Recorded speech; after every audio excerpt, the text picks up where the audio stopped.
Hello दोस्तों। तो हम आज अपना नया चैप्टर शुरू कर रहे हैं प्लेटो। हमने इससे पहले जो चैप्टर कवर किया था वो था कन्फ्यूशियस। कन्फ्यूशियस के बाद हम अपना अगला चैप्टर देखेंगे प्लेटो का, और ये हमारा है राजनीतिक विज्ञान सब्जेक्ट। और राजनीतिक विज्ञान सब्जेक्ट में हम पढ़ रहे हैं विचारक, और विचारकों में भी हम पढ़ रहे हैं पाश्चात्य राजनीतिक विचारक के बारे में। और पाश्चात्य राजनीतिक विचारक के अंतर्गत जब आएंगे तो उसमें हम प्राचीन समय के जो पाश्चात्य राजनीतिक विचारक है उनको हम देख रहे हैं।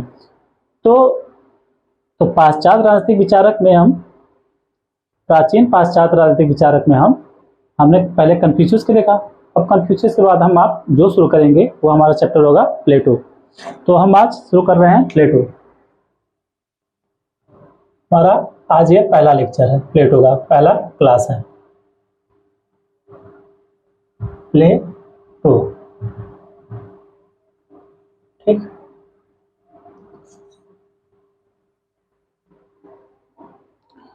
तो प्लेटो के बारे में हम थोड़ा बहुत देखेंगे। पहले उसके सामान्य परिचय के बारे में देखेंगे। अच्छा, हम आप लोगों को पहले ये बता दें कि प्लेटो के में हमको पढ़ना क्या क्या है, क्योंकि जब हम देखिए किसी भी विचारक के बारे में जब हमको पढ़ना होता है तो हम जब किसी विचार के बारे में हम पढ़ते हैं तो हम उसके संपूर्ण जीवन के बारे में नहीं जानते हैं। उसके सब जो उसके सभी जीवन के सभी क्षेत्र हैं उनके सभी चीज़ों के बारे में नहीं जानना होता है कि इसने क्या क्या किया, कहाँ से क्या हुआ, क्या नहीं हुआ, उसके बारे में, जीवन के बारे में। हमको बस वही इसके बारे में, प्लेटो के बारे में पढ़ना है जो हमारे लिए एग्जाम नजरिए से इम्पॉर्टेंट हो, महत्वपूर्ण हो। और जो एग्जाम में प्लेटो से संबंध में पूछा जाता है तो वही केवल चीज़ें हमको प्लेटो में पढ़ना है, ना कि प्लेटो के बारे में वो सब चीज़ें हमको जाननी है जो हमारे एग्जाम के लिए महत्वपूर्ण नहीं है। तो इसमें हम केवल प्लेटो के बारे में वही चीज़ देखेंगे, वही चीज़ पढ़ेंगे जो हमारे लिए एग्जाम के नज़रिए से प्लेटो में जरूरी है। तो प्लेटो जो था यह यूनान का ही विचारक था। कन्फ्यूशियस जो हम पढ़ रहे थे, कन्फ्यूशियस जो था हमारा वो चीन का विचारक, राजनीतिक विचारक था, लेकिन प्लेटो जो हमारे हैं वो हैं यूनान के। तो हम इसके सामान्य परिचय देखने से पहले हम ये देख लेते हैं कि हमको प्लेटो में क्या क्या पढ़ना है। एक बार हम इसका पैराग्राफ देख लेते हैं मोटे मोटे में कि हमको इसके बारे में क्या क्या पढ़ना है जो हमारे लिए एग्जाम नजरिए से बढ़िया है, महत्वपूर्ण है। तो एक बार हम उसको हेडिंग वाइज देख लेते हैं कि हमको इसके बारे में क्या क्या पढ़ना है। उसके बाद जब हम इसके बारे में जान जाएंगे तो हम क्रम वाइज एक एक चीज़ों को डिटेल से देखते रहेंगे। तो इससे क्या होगा, हमको हमारे माइंड में एक स्पष्ट अवधारणा बन जाएगी कि हमको हाँ ये चीज़ें हमें पढ़नी है प्लेटो के बारे में और ये चीज़ें हमने अभी तक पढ़ ली है। ठीक है, तो हम मोटा मोटा देख लेते हैं कि हमको प्लेटो के बारे में क्या क्या पढ़ना है। तो हम पहला इसमें पढ़ेंगे प्लेटो के बारे में सामान्य परिचय। सामान्य परिचय प्लेटो का सामान्य परिचय देखेंगे। ठीक है, फिर दूसरा इसमें हम देखेंगे प्लेटो की रचनाएं। प्लेटो की रचनाएं देखेंगे। फिर तीसरा इसमें हम जो देखेंगे प्लेटो के बारे में क्या हमें पढ़ना है, प्लेटो की चिंतन पद्धति। प्लेटो की चिंतन पद्धति ये हम देखेंगे फिर इसमें।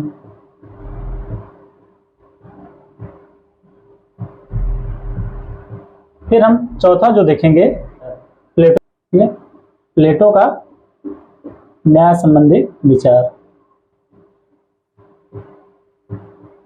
न्याय संबंधी विचार चौथा जो हमारा टॉपिक होगा वो होगा प्लेटो का न्याय संबंधी विचार। ठीक है, और जब हम इसको भी पढ़ेंगे, प्लेटो का न्याय संबंधी विचार हम पढ़ेंगे तो इसको भी हम दो भाग में डिवाइड, इसको पढ़ने के बाद इसमें हम दो चीज और देखेंगे। इसमें हम दो चीज और देखेंगे, इसको हम डिवाइड करके। इसमें हम एक देखेंगे व्यक्ति से संबंधित, इसमें हम देखेंगे एक व्यक्ति से संबंधित न्याय। ये तो हम देखेंगे प्लेटो का न्याय संबंधी विचार। और इसी में हम ये भी देखेंगे कि व्यक्ति से संबंधित न्याय का क्या, व्यक्ति से संबंधित जो उनका न्याय, जो न्याय के बारे में उन्होंने बात कही है वो क्या चीज है। तो है पहला इसमें व्यक्ति से संबंधित न्याय, और जो दूसरा होगा वो हमारा होगा राज्य से संबंधित न्याय। राज्य से संबंधित न्याय।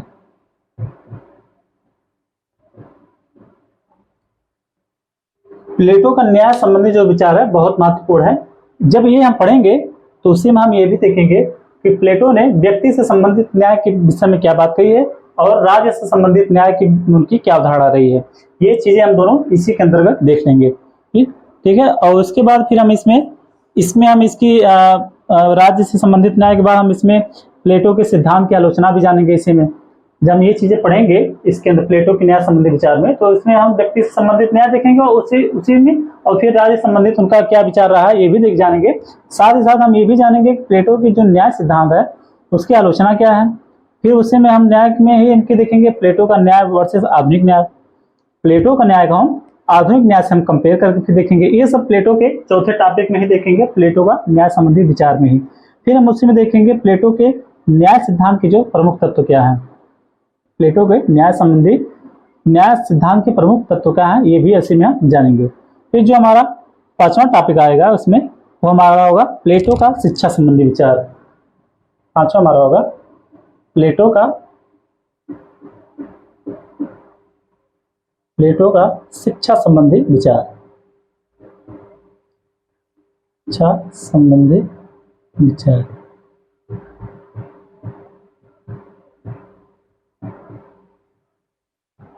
ठीक है। हमारा जो अगला टॉपिक है प्लेटो का शिक्षा संबंधी विचार। तो शिक्षा संबंधी विचार हम देखेंगे, उसी में हम फिर प्लेटो के जो शिक्षा सिद्धांत है उसकी हम आलोचना भी उसी में हम जोड़ के देखेंगे। उसी में हम पढ़ लेंगे कि प्लेटो की जो शिक्षा संबंधी सिद्धांत क्या है और फिर उसके सिद्धांत की आलोचना क्या है। ठीक है। और जो हमारा अगला टॉपिक है वो है प्लेटो का साम्यवाद संबंधी विचार। जो छठवां हमारा टॉपिक होगा प्लेटो का साम्यवाद संबंधी विचार। प्लेटो का साम्यवाद संबंधित विचार।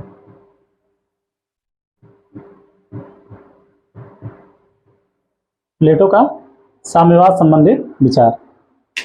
ठीक है। जब हम प्लेटो का साम्यवाद संबंधी विचार देखेंगे तो उसी में हम यह देखेंगे कि प्लेटो जो है अपने संपत्ति विषयक जो साम्यवाद है उसका किस आधार पर समर्थन करता है, और जो उसी में दो चीज होता है। सब प्लेटो का साम्यवाद में एक संपत्ति का साम्यवाद है, एक परिवार का साम्यवाद है। ये अभी आप हो सकता है आप पुनः समझ में आए, जब हम पढ़ाएंगे तो आपको समझ में आएगा। तो प्लेटो में जब साम्यवाद की बात करते हैं तो उसमें दो तरह के साम्यवाद की बात करते हैं, एक परिवार के साम्यवाद की बात करते हैं और दूसरा संपत्ति के साम्यवाद की बात करते हैं, और उनका किस आधार पर समर्थन करते हैं ये भी हम उसमें जानेंगे। ठीक है। फिर देखेंगे इसी में साम्यवाद में कि प्लेटो के साम्यवाद की अरस्तु द्वारा क्या आलोचना की गई है, कि प्लेटो के साम्यवाद की अरस्तु ने क्या आलोचना की है, उनके बारे में क्या बातें की हैं जो निगेटिव हैं। ठीक है। तो उसके बाद फिर हम आधुनिक साम्यवाद और प्लेटो के साम्यवाद में हम समानता और उसमें अंतर देखेंगे कि क्या समानता रही है। जो प्लेटो का साम्यवाद है, जो आधुनिक साम्यवाद है, जिसको कार्ल मार्क्स ने अपने समय में प्रारंभ में इसको जो विचार आधुनिक समय में जो दिया था कार्ल मार्क्स ने, तो जो आधुनिक साम्यवाद था और प्लेटो के साम्यवाद में हम दोनों को हम कंपेयर करेंगे, और कंपेयर करने के बाद हम दोनों देखेंगे दोनों में क्या समानता है, दोनों में क्या अंतर है। फिर प्लेटो के साम्यवाद की बात हम देखेंगे, इसमें हम फिर प्लेटो और फासीवाद अर्थात प्लेटो के फासीवादी संबंधी विचार हम देखेंगे। इसमें हम फिर अगला क्या देखेंगे, प्लेटो के सातवां हमारा टॉपिक जो होगा प्लेटो का फासीवाद संबंधी विचार।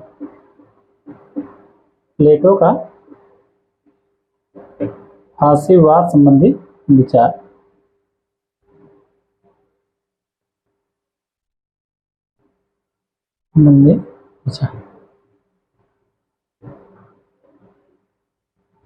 सोच रहे हैं कि यार प्लेटो कहाँ से फासीवाद हो गया, फासीवाद तो हिटलर था, मुसोलिनी, ये दोनों थे फांसीवादी।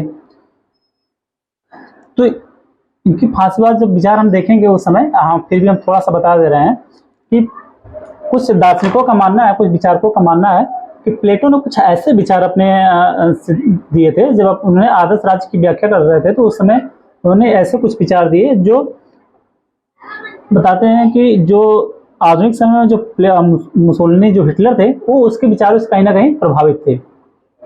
तो इसीलिए प्लेटो के विचारों को ही कुछ विचारों को फांसीवादी नाम दे दिया गया है। और फिर उस फांसीवाद को जो और आधुनिक समय का जो फासीवाद है उसमें कुछ समानता है और उसमें कुछ डिफरेंस, उस पर भी कंपेयर करते हैं बाद में कि प्लेटो के जो फासीवाद संबंधी कुछ विचार लोगों ने निकाले हैं, फिर उसको जो वर्तमान समय के जो फांसीवादी संबंधी विचार हैं फिर उससे कंपेयर करते हैं कि प्लेटो के कितने विचार फांसीवाद आज के समय के फांसीवाद से मिलते हैं और कितने विचार नहीं मिलते हैं। तो ये जब आप प्लेटो के फांसीवाद संबंधी विचार देखेंगे तो उसमें हम ये दोनों भी देख लेंगे कि प्लेटो ने क्या फांसीवाद संबंधी विचार दिए हैं, जो दार्शनिकों ने, जो विचारकों ने इसे फांसीवाद कहा है। फिर उससे हम कंपेयर भी करेंगे कि सच में क्या फांसीवाद था, जो प्लेटो ने विचार दिए उसमें क्या कुछ अंश फांसीवाद विचार था, उसको हम फिर आधुनिक समय के फांसीवाद से कंपेयर करेंगे और उसमें कंपेयर मतलब कुछ समानता देखेंगे, कुछ समानता है कि नहीं है, और फिर क्या अंतर है, क्या एकदम कितना मिल रहा है कितना नहीं मिल रहा है, ये चीजें हम अपने फांसीवाद संबंधी विचार में जानेंगे। फिर उसके बाद हम जो हमारा अगला टॉपिक होगा वो होगा जानेंगे प्लेटो का विधि संबंधी विचार।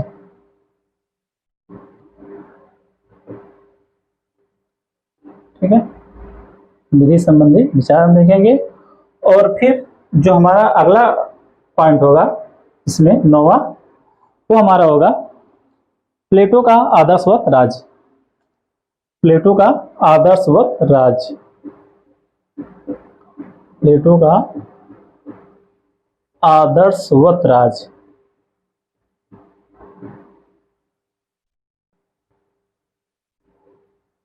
यहां एक बात का ध्यान रखेंगे, ये प्लेटो का आदर्श राज्य नहीं है, जो हमने 9वां पॉइंट आप लोगों को बताया, ये प्लेटो का आदर्शवत राज्य है, ना कि आदर्श राज्य।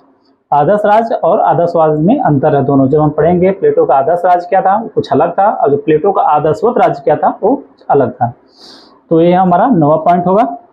और उसके बाद फिर हम इसको देखने के बाद हम फिर क्या देखेंगे, लास्ट में हम प्लेटो से संबंधित जो है क्वेश्चन प्रश्न देखेंगे। हमारा जो 10वां होगा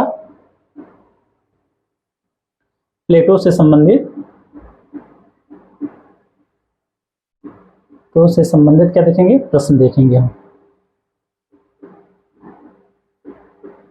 प्लेटो से संबंधित प्रश्न, ये हमारा 10वां पॉइंट होगा कि हम लोग फिर लास्ट में क्या देखेंगे, प्लेटो से संबंधित प्रश्न।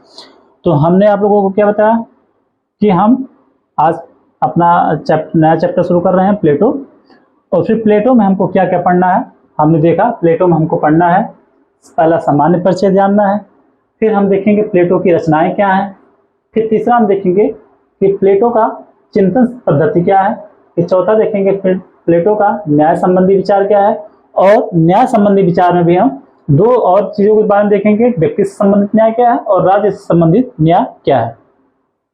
ये प्लेटो के नजरिए से देखेंगे हम। फिर पांचवा जो होगा वो हमारा प्लेटो का शिक्षा संबंधी विचार, जो छठवां होगा प्लेटो का साम्यवाद संबंधी विचार, और जो 7वां होगा प्लेटो का फांसीवादी संबंधी विचार, और 8वां होगा प्लेटो का विधि संबंधी विचार, और 9वां होगा प्लेटो का आदर्शवत राज्य, और 10वां होगा प्लेटो से संबंधित प्रश्न। ये इतने चीजें हम प्लेटो के बारे में देखेंगे, और इतना जब हमारा हो जाएगा तो ये हमारा चैप्टर यहीं पे खत्म हो जाएगा। इसमें जो सबसे महत्वपूर्ण जो ज्यादा क्वेश्चन पूछे जाते हैं ये दोनों ज्यादा हैं। ये इंपॉर्टेंट जो इसमें जो इसके 2 पॉइंट जो सबसे ज्यादा इंपॉर्टेंट है, ये प्लेटो के शिक्षा संबंधी विचार और साम्यवाद संबंधी विचार, और इधर प्लेटो का न्याय संबंधी विचार। ये वाला जो टॉपिक है ये बहुत इंपॉर्टेंट है, ये सब ये वाले पॉइंट।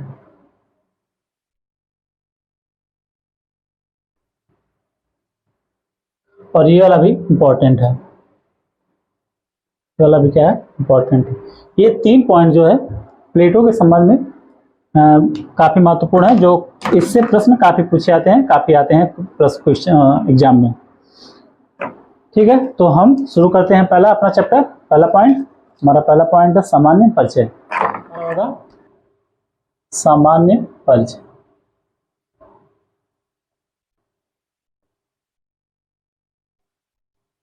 ठीक है,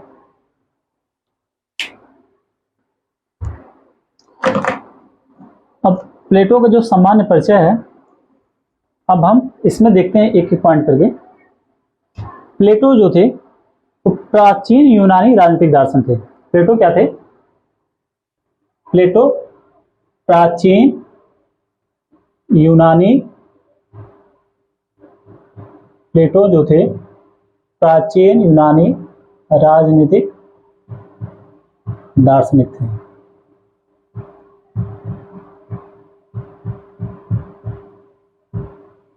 इतना समझ गए आप लोग। इसका मतलब ये कह रहा है कि प्लेटो जो थे एक राजनीतिक दार्शनिक थे, ठीक है, और कहाँ थे, यूनान के थे। प्लेटो एक राजनीतिक दार्शनिक थे, वो भी यूनान के थे, वो भी उसमें भी प्राचीन समय के, अर्थात प्लेटो प्राचीन समय के यूनानी राजनीतिक दार्शनिक थे, ठीक। और फिर दूसरा जो है, प्लेटो को ही प्राचीन राजनीतिक दर्शन का पिता भी माना जाता है। प्लेटो जो है प्राचीन राजनीतिक दार्शनिक थे ही, साथ साथ उन्हें प्राचीन राजनीतिक दर्शन का क्या माना था, पिता। हमने इसमें दूसरा पॉइंट बताया कि प्लेटो को प्राचीन राजनीतिक दार्शनिक का पिता माना जाता है, और प्लेटो को प्राचीन राजनीतिक दर्शन का पिता माना जाता है।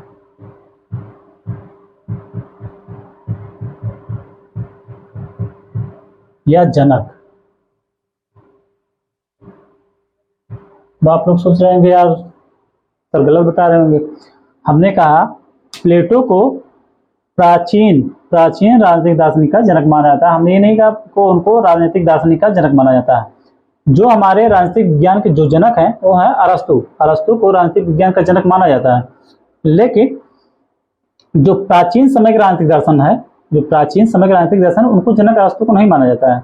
उसको जो है, जब प्राचीन राजनीतिक दर्शन की बात आएगा तो उसका जनक किसे कहा जाता है, प्लेटो को। प्लेटो को क्या कहा जाता है, प्राचीन राजनीतिक दर्शन का जनक कहा जाता है। और यह हमने इसमें पहला पॉइंट बताया था कि क्या थे, प्राचीन समय के यूनानी राजनीतिक दार्शनिक थे, ठीक है। तो ये हो गया हमारा, कुछ पॉइंट हो गए। अब हमारा जो अगला देखते हैं, इसमें हम प्लेटो का जो जन्म था 428 ईसा पूर्व में हुआ था। प्लेटो का जन्म 428 ईसा पूर्व में। प्लेटो का जन्म 428 ईसा पूर्व में एथेंस में, क्या हुआ था, एथेंस में। एथेंस में कुलीन परिवार में हुआ था।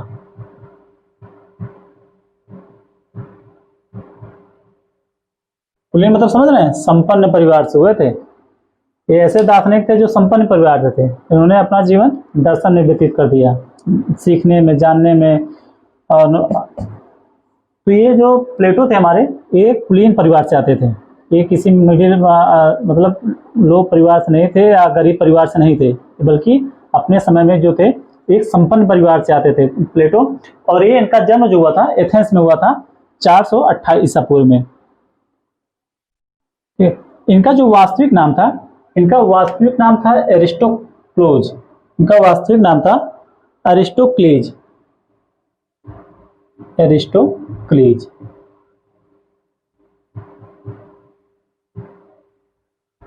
इनका वास्तविक जो नाम था वो था एरिस्टोक्लीज, ठीक है। ये इनका वास्तविक नाम यही है। प्लेटो हम लोग भले बुलाते हैं, लेकिन जो प्लेटो का जो रियल नाम था अपने समय में वो था एरिस्टोक्लीज। बाद में जब इनके जो गुरु थे सुकरात, प्लेटो के गुरु कौन थे, सुकरात, और प्लेटो के शिष्य थे अरस्तु, जिसे राजनीतिक विज्ञान का जनक माना जाता है अरस्तु को, वो प्लेटो के ही शिष्य थे। लेकिन जो प्लेटो थे उनका जो कंधा था, ये वाला कंधा उनका चौड़ा था बहुत, तो इसलिए जो उनके गुरु सुकरात थे उनके चौड़े कंधों के कारण ही उनको जो है प्लेटो नाम की उपाधि थी। उनके गुरु सुकरात ने उनके चौड़े कंधों के कारण उनको प्लेटो नाम की उपाधि थी या प्लेटो उपाधि थी। तो इसलिए उनको क्या नाम कहा जाता है, प्लेटो।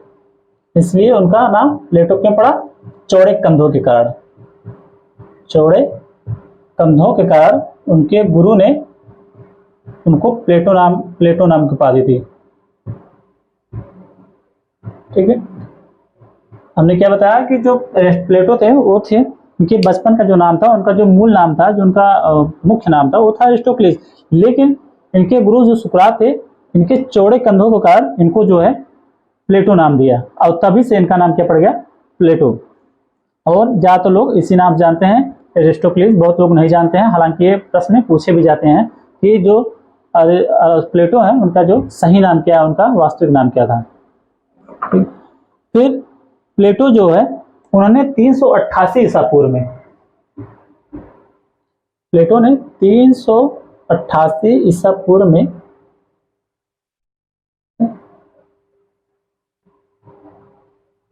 अर्थात अपने 40 वर्ष की उम्र में जब ये 40 वर्ष 388 ईसा पूर्व में, और तब उनकी समय कितना हुई थी 40 वर्ष, ठीक है। तो उस समय इन्होंने अकादमी नामक शिक्षा संस्थान की क्या की स्थापना की थी। किस चीज की? अकादमी नामक अकादमी नामक शिक्षा संस्थान की क्या थी स्थापना की थी।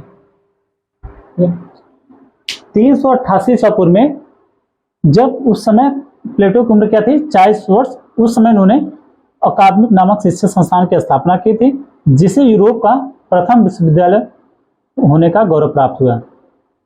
जिसे यूरोप का प्रथम विश्वविद्यालय होने का गौरव प्राप्त हुआ। यहाँ देख लीजिएगा, यूरोप का, पूरे विश्व का नहीं बता रहे हैं, किसका बता रहे हैं? यूरोप का। हमारे देश में इससे भी प्राचीन, इससे भी पुराने समय में जब इन्होंने 388 ईसा पूर्व में अकादमी नामक शिक्षा संस्थान की स्थापना की, हमारे यहाँ इससे पहले स्थापना हो गया था शिक्षा संस्थान की। हमारे यहाँ दो प्राचीन समय में दो विद्यालय बहुत महत्वपूर्ण थे, बहुत फेमस थे। एक नालंदा विश्वविद्यालय और एक था तक्षशिला विश्वविद्यालय। तो जो नालंदा विश्वविद्यालय है इससे बाद में बना था। जब ये प्लेटो ने, हम कंपेयर कर रहे हैं प्लेटो के अकादमी से और अपने यहाँ हमारे जो प्राचीन समय में जो प्रसिद्ध कॉलेज थे, विद्यालय थे, नालंदा विश्वविद्यालय और तक्षशिला। तो नालंदा था प्राचीन समय फेमस तो था, लेकिन इसके बाद बना था। लेकिन तक्षशिला इससे कई सौ पहले बना हुआ था। इसकी स्थापना नालंदा तक्षशिला विश्वविद्यालय की स्थापना इससे बहुत पहले हुआ था। बताया जाता है कि लगभग 2700 ईसा पूर्व जो हमारे यहाँ जो सबसे पुराना विश्वविद्यालय है तक्षशिला, वो उसकी स्थापना लगभग 7 से 2700 ईसा पूर्व उसकी स्थापना हो गई थी। 2700 ईस्वी पहले, 2700 वर्ष पहले, 2700 वर्ष पहले ही तक्षशिला विश्वविद्यालय की स्थापना हो गई थी। ध्यान रहे, 2700 मतलब 700 ईसा पूर्व, मतलब 700 ईसा पूर्व। और इसकी हम बात कर रहे हैं 388 ईसा पूर्व। ये लगभग जो हमारे चाणक्य हैं, कौटिल्य, जो चंद्रगुप्त मौर्य के गुरु भी माने जाते हैं, उनके दरबार में मंत्री भी माने जाते हैं। तो उनका जन्म जो हुआ था 376 ईसा पूर्व में हुआ था और उनकी मृत्यु 283 ईसा पूर्व में हुई थी। समझ लीजिए वो तक्षशिला विश्वविद्यालय में पढ़ाते थे और उससे कई पहले स्थापना हुई थी तक्षशिला विश्वविद्यालय की। हमारे यहाँ जो विश्वविद्यालय थे बहुत फेमस थे।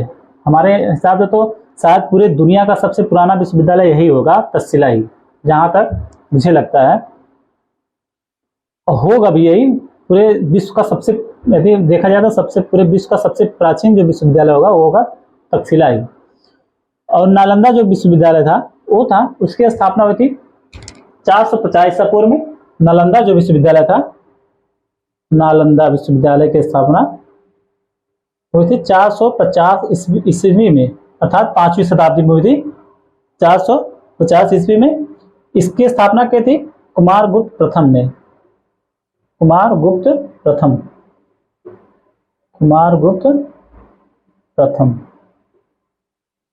ठीक है।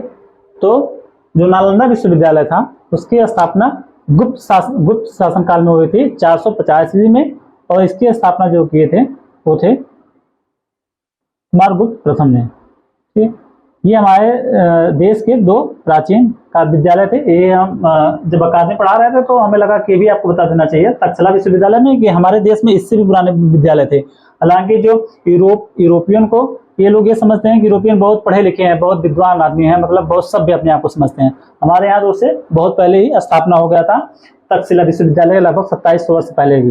हालांकि उसके बारे में करंट तिथि नहीं पता है कि इसकी करंट तिथि क्या है और इसकी स्थापना किसने की थी तक्षशिला विश्वविद्यालय की, ये कंफर्म नहीं है। ये भगवान राम के वंशज माने जाते हैं। भरत के पौत्र सुपौत्र ऐसे कुछ है, कनिष्ठ पुत्र या कनिष्ठ पौत्र ऐसे माने जाते हैं, लेकिन कंफर्म नहीं है कि इन्होंने किसने इसकी स्थापना की थी और किस सन में इसकी स्थापना हुई थी। लेकिन इतना कंफर्म है कि तक्षशिला की जो स्थापना हुई 2700 वर्ष पहले हुई थी। और तक्षशिला के बाद साथ ही एक और विद्यालय प्राचीन समय में फेमस था, वो था नालंदा, जिसकी स्थापना 450 ईस्वी में हुई थी। और वो कब हुई थी? गुप्त शासन काल में, कुमारगुप्त प्रथम द्वारा। ठीक, तो ये अकादमी तक ये इन्होंने 388 ईसा पूर्व में, जब उनकी उम्र 40 वर्ष थी, तब इन्होंने क्या किया था कि अकादमिक नामक शिक्षा संस्थान की स्थापना की थी। और ये जो शिक्षा संस्थान जो था इनका, इनके द्वारा जो स्थापित किया गया था, इसे जो है यूरोप का प्रथम विश्वविद्यालय भी कहा जाता है। इसे यूरोप का प्रथम विश्वविद्यालय किसे माना जाता है कि जो प्लेटो ने अकादमिक नामक शिक्षा संस्थान की स्थापना की थी, यही इसे ही प्लेटो यूरोप का प्रथम विश्वविद्यालय होने का भी गौरव प्राप्त है। जो प्लेटो है इनको दार्शनिकों का राजा भी कहा जाता है। प्लेटो को क्या कहा जाता है? दार्शनिकों का राजा, दार्शनिकों का राजा। प्लेटो को दार्शनिकों का राजा और राजा को दार्शनिक बनाने वाला भी कहा जाता है। ध्यान दीजिएगा शब्द पे, राजा बनाने, दार्शनिक बनाने वाला, राजाओं को दार्शनिक बनाने वाला, राजा को दार्शनिक बनाने वाला।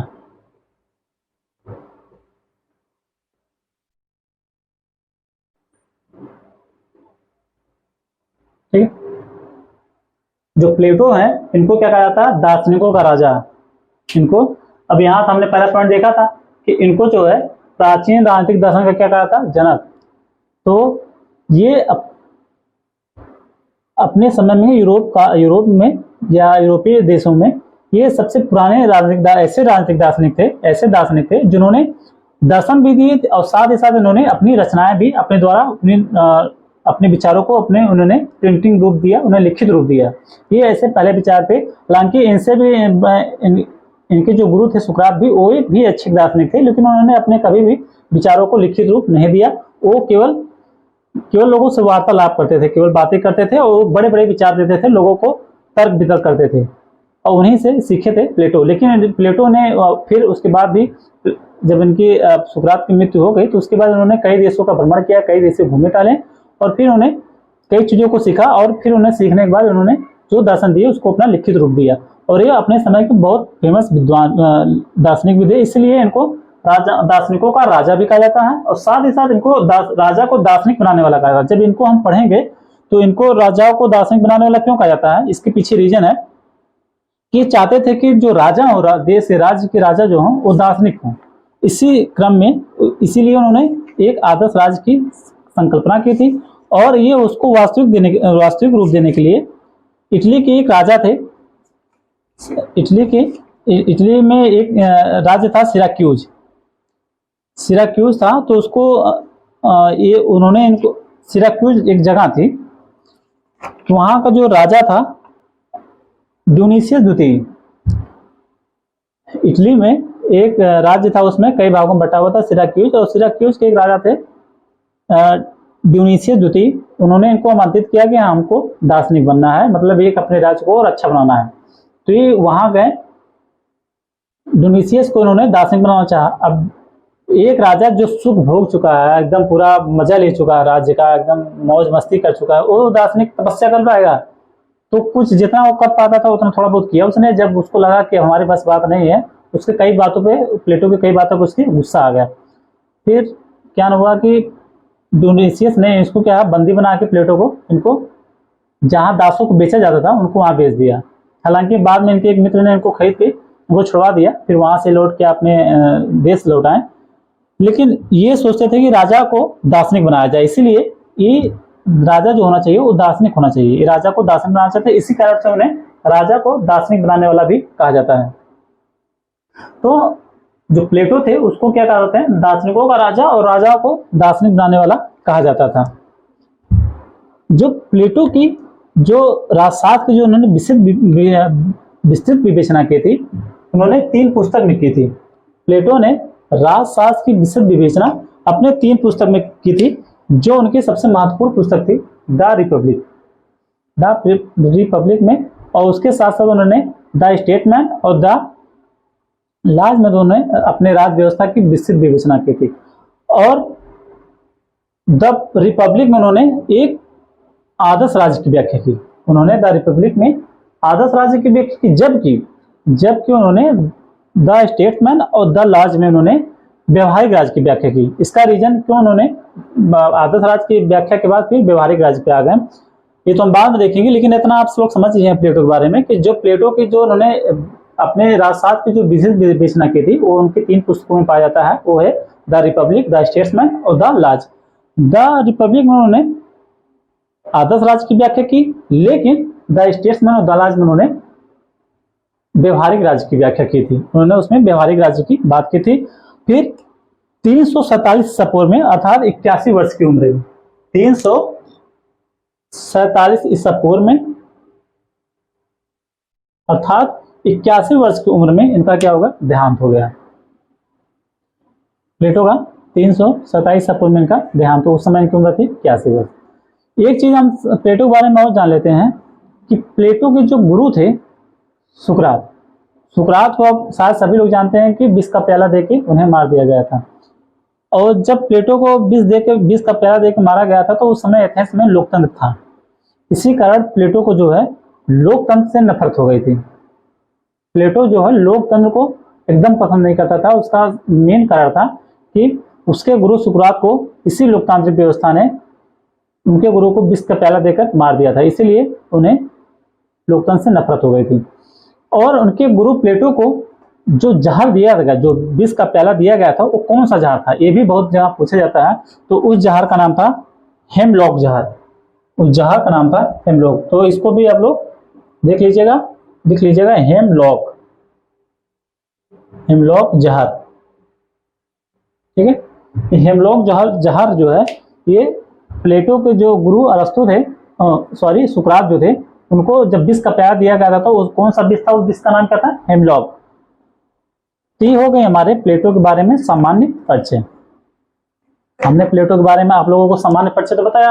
हो सकता है आपको सुनने में कभी समझ में आया हो, अच्छा भी लगा, ना भी अच्छा लगा हो, लेकिन सुनने मान से हमारा अच्छा चैप्टर तैयार नहीं होगा। जब तक हम इसका बढ़िया नोट्स नहीं बनाएंगे, अच्छे से लिख के इसको नोट्स पे नहीं लिखेंगे, तब तक हमारी जो तैयारी अच्छी नहीं होगी। सुनने मार्क्स से हम एक अच्छा एग्जाम में अच्छा मार्क नहीं ला सकते। तो सुनने के साथ साथ जरूरी है कि हम अपना नोट्स भी बनाएं। तो हम जल्दी नोट्स लिख लेते हैं। जो चीज़ें हमने आप लोगों को बताई है सामान्य परिचय के बारे में, तो वही चीज़ें हम लिख भी लेते हैं। हम एक पॉइंट करके बोलते हैं, थोड़ा सा तेज बोलेंगे आज, क्योंकि अपने पिछले लेक्चर में हमने थोड़ा सा धीम बोला था। आपने जब दिखा रहे थे तो आप लोग को बहुत धीम बोल रहे थे। इस बार हम थोड़ा सा फास्ट बोलेंगे ताकि समय ना ज़्यादा व्यतीत हो। तो लिखते हैं प्लेटो के बारे में सामान्य परिचय। पहला है, लिखिएगा, पहला है प्लेटो प्राचीन यूनानी राजनीतिक दार्शनिक है।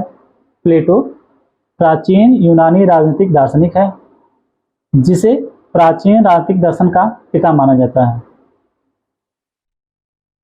प्लेटो प्राचीन यूनानी राजनीतिक दार्शनिक है, जिसे प्राचीन राजनीतिक दर्शन का पिता माना जाता है। ये सामान्य परिचय में पहली पॉइंट हो गई। सामान्य परिचय हेडिंग डालेंगे।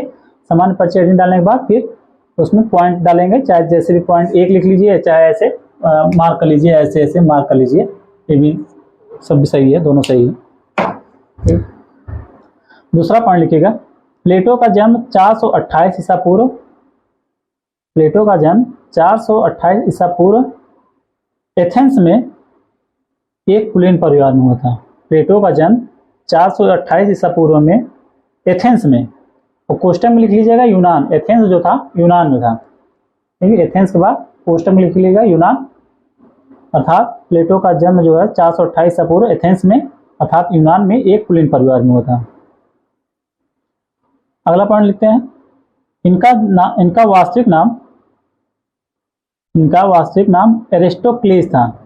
एरिस्टोक्लीस था इनका जो वास्तविक नाम था, वो क्या था, एरिस्टोक्लीज। परंतु इनके चौड़े कंधों के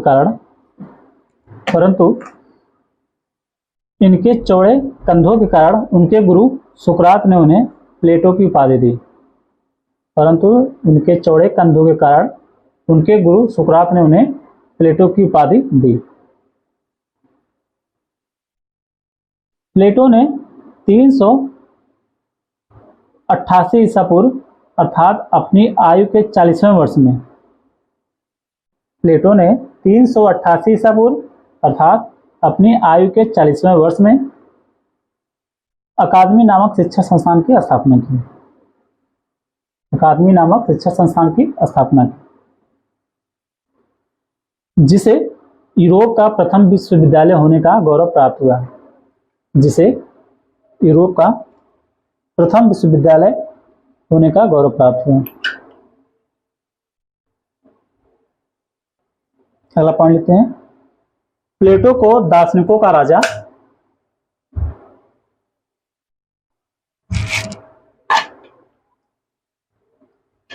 प्लेटो को दार्शनिकों का राजा और राजाओं को दार्शनिक बनाने वाला कहा जाता था, और राजाओं को दार्शनिक बनाने वाला कहा जाता था। अगला पॉइंट, प्लेटो द्वारा राजशास्त्र की विशद विवेचना प्लेटो द्वारा राजशास्त्र की विशद विवेचना अपनी तीन कृतियों the Republic, the statesman, the लाज, द रिपब्लिक, द स्टेट्समैन और द लाज में अधिक गहन एवं सुस्पष्ट रूप से किया गया है, और द लाज में अधिक गहन एवं सुस्पष्ट रूप से किया गया है। फिर अगला पॉइंट, प्लेटो की सबसे महत्वपूर्ण रचना द रिपब्लिक है। प्लेटो की सबसे महत्वपूर्ण रचना द रिपब्लिक है, जिसमें उन्होंने आदर्श राज्य की व्याख्या की।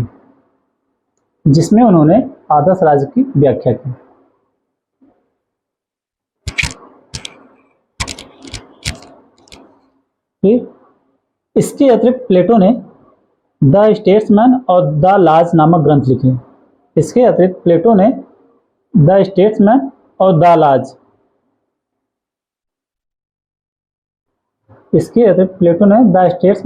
लाज में आदर्श राज्य की बजाय लिखिएगा इसमें, इस पॉइंट में, कि प्लेटो की सबसे महत्वपूर्ण रचना है द रिपब्लिक, जिसमें उन्होंने आदर्श राज्य की व्याख्या की। इसके अतिरिक्त प्लेटो ने द स्टेट्समैन और द लाज में आदर्श राज्य की बजाय व्यवहारिक राज्य की व्याख्या की है। इसके अतिरिक्त प्लेटो ने द स्टेट्समैन और द लाज में आदर्श राज्य की बजाय व्यवहारिक राज्य की व्याख्या की है। अगला पॉइंट, 347 ईसा पूर्व 347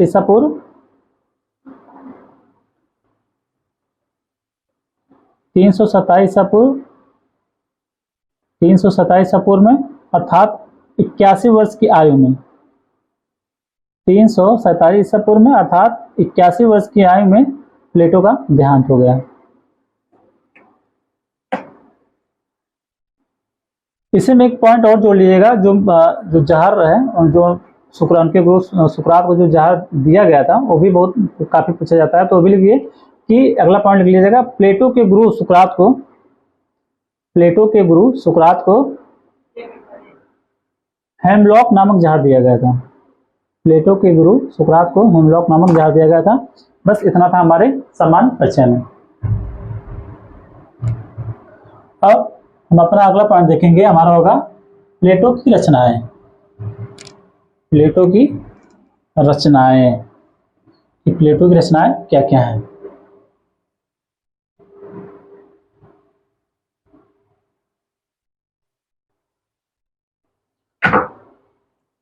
अगला पॉइंट हमारा है प्लेटो की, दूसरा पॉइंट है प्लेटो की रचनाएं।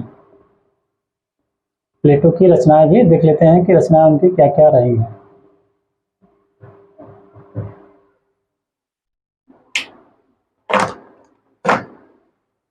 जो प्लेटो थे, प्लेटो ने जो अपने ग्रंथ लिखे हैं वो सभी संवाद शैली में थे। संवाद शैली मतलब समझ रहे हैं, वार्तालाप वाली भाषा में थे, बातचीत वाले नजरिए में थे। जैसे हम दो लोग यदि बातचीत करते हैं तो एक दूसरे से, तो ये हमारा वार्तालाप होगा, या हम एक दूसरे से संवाद कर रहे हैं। हम उससे कुछ पूछ रहे हैं, वो उस चीज़ का उत्तर दे रहा है, या वो हमसे कुछ पूछ रहा है, हम उस चीज़ का उत्तर दे रहे हैं।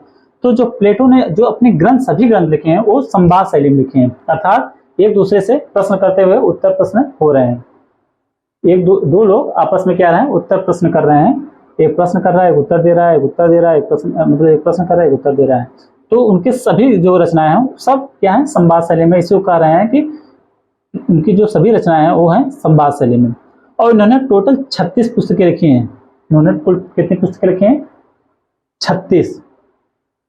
और 36 पुस्तकें लिखी हैं, और उसमें जो सबसे महत्वपूर्ण का माना जाता है प्लेटो के पुस्तकों में, वो है द रिपब्लिक। द रिपब्लिक इनका जो सबसे फेमस, सबसे महत्वपूर्ण बुक मानी जाती है, उनकी है।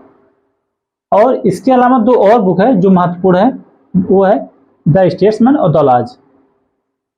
हालांकि सबसे महत्वपूर्ण है तो द रिपब्लिक, लेकिन उसके बाद यदि कोई पूछेगा कि इसके बाद सबसे महत्वपूर्ण पुस्तकों के कौन से है, द स्टेट्समैन और द लॉज, तो दोनों क्या है, दोनों महत्वपूर्ण है इसके बाद।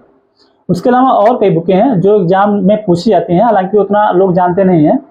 तो हम इनकी जो पुस्तकें देखेंगे, 36 तो नहीं जानेंगे, ये जानेंगे भले कि इन्होंने कुछ 36 ग्रंथ लिखे, और इनकी 36 पुस्तकों का नाम हमें जाना जरूरी है। हमने 3 बताया कि इनकी सबसे महत्वपूर्ण पुस्तक जानेंगे कि द रिपब्लिक है। उसके अलावा जो उनकी महत्वपूर्ण पुस्तक है, जो फेमस बुक है, वो द स्टेट्समैन और द लॉज है। उसके साथ साथ कुछ और पुस्तक हम देख लेते हैं कि कौन कौन सी है। ठीक, तो लिखते चलते हैं और फिर हम आप लोगों को पुस्तक का नाम भी व्हाइट बोर्ड पे लिखाते चलेंगे। तो इसमें हेडिंग डाल लीजिएगा रचनाएं, और रचनाएं में लिख लीजिए कि प्लेटो के सभी ग्रंथ संवाद शैली में लिखे गए हैं। प्लेटो के सभी ग्रंथ जो हैं संवाद शैली में लिखे गए हैं, और इनकी कुल 36 रचनाएं हैं। और इनकी कुल 36 रचनाएं हैं। और इनके कुल 36 रचनाएं हैं। तो पूर्ण विराम देने के बाद फिर लिखिएगा इनकी कुछ रचनाएं निम्न है। इनकी कुछ रचनाएं निम्न है। इनकी कुछ रचनाएं निम्न है। निम्न है के बाद ऐसे लाइन दे दीजिएगा, आगे पूर्ण विराम मत करिएगा, लाइन दे दीजिएगा। तो हम इनकी जो कुछ पुस्तकों को देख लेते हैं। इसमें पहला देखेंगे जो उनका सबसे महत्वपूर्ण है, the Republic. The Republic, the Republic, ठीक है। फिर दूसरा है द स्टेट्समैन।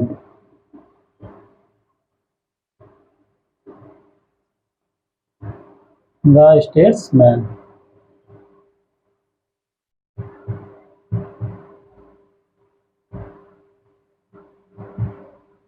तीसरा इनकी बुक जो है द लॉज।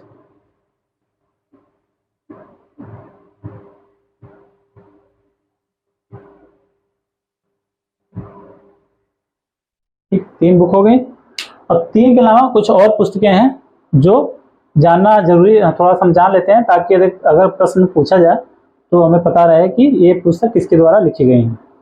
तो कुछ है मीनो, जो है मीनो। मीनो, ठीक, ये इनकी मीनो जो है इन्हीं की रचना है। The सिम्पोसियम। The सिम्पोसियम।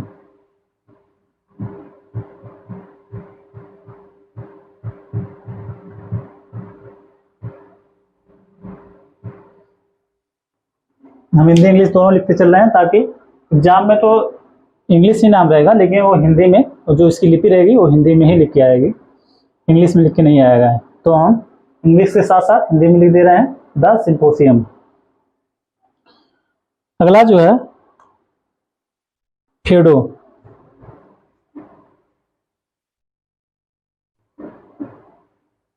PH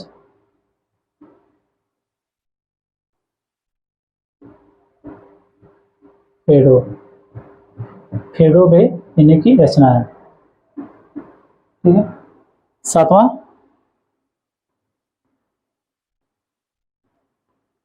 Socratic dialogue. Socratic dialogue.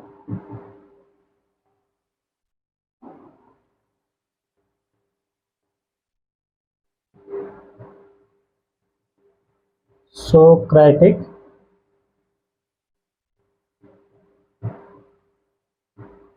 Dialogue.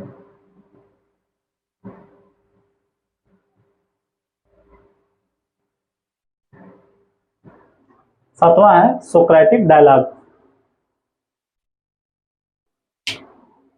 फिर अगला है अपोलॉजी, आठवां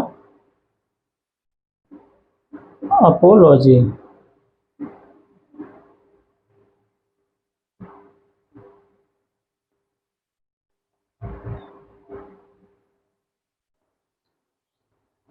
अगवा है तिमायुस, नौवा है तिमायुस।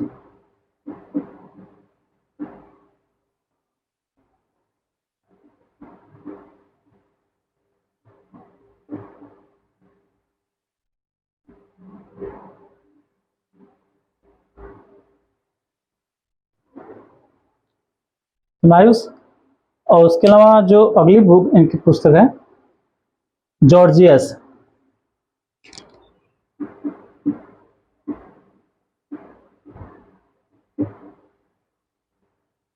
जॉर्जियस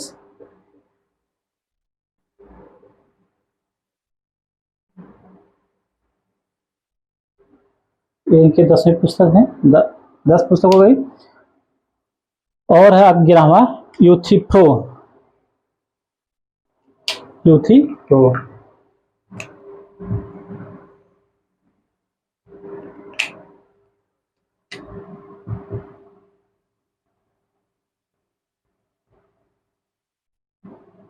यूथिप्रो यूथिप्रो। अगला जो ब्राह्मा है प्रोटागोरस। प्रोटागोरस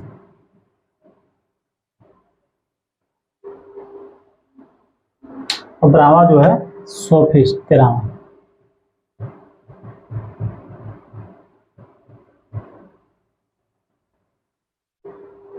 हालांकि इनकी कुल 36 पुस्तकें हैं, इन्होंने कुल 36 रचनाएं इनकी है या 36 ग्रंथ लिखे हैं, लेकिन हमें सब नहीं जानना है। जो ये जानना है कि इनकी जो महत्वपूर्ण पुस्तक है, जो सबसे फेमस है, वह है द रिपब्लिक। ठीक है, ये है वेरी इंपॉर्टेंट, लिख दे रहे हैं। ये जानना है द रिपब्लिक है। और उसके अलावा जो फेमस है, जो प्रसिद्ध, जो ज़्यादा फेमस है इसके अलावा द रिपब्लिक के अलावा, वो है द स्टेट्समैन और द लॉज। ये 3 पुस्तकें उनकी ज़्यादा फेमस हैं। और उनके अलावा भी जो कुछ और एग्जाम में पूछे जा सकते हैं 36 में से, तो उन्होंने हमने आप लोगों को बता दिया है, वो है द मीनो।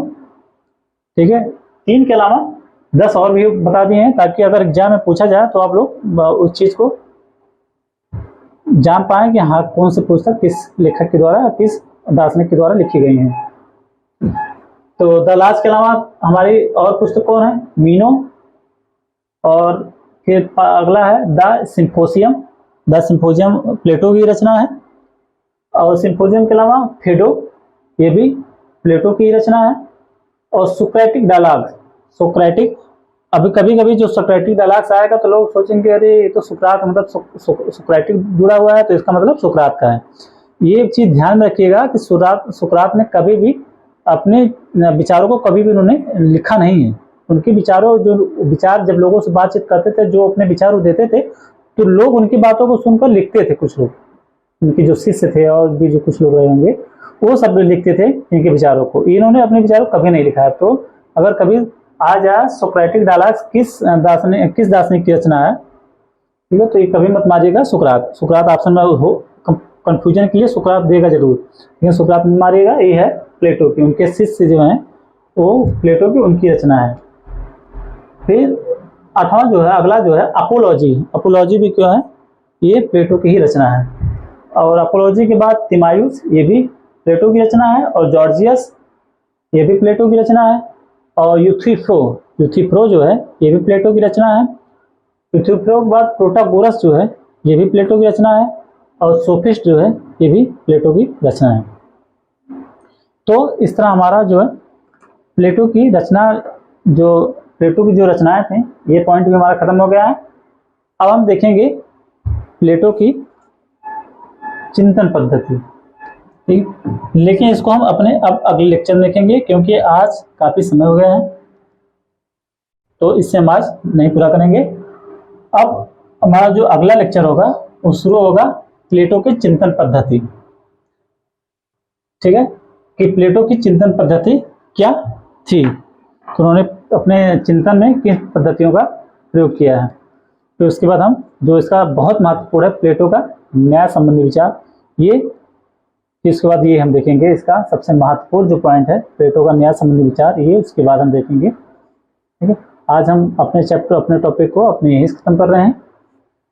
अगर कोई कंफ्यूजन हो, कोई समस्या हो, कुछ बारी चीज़ नहीं समझ में आ रही हो तो आप लोग कमेंट करिएगा, हम उसका उत्तर आप लोग को जरूर देंगे। ठीक, तो आज के लिए इतना ही, तब तक के लिए धन्यवाद, बाय।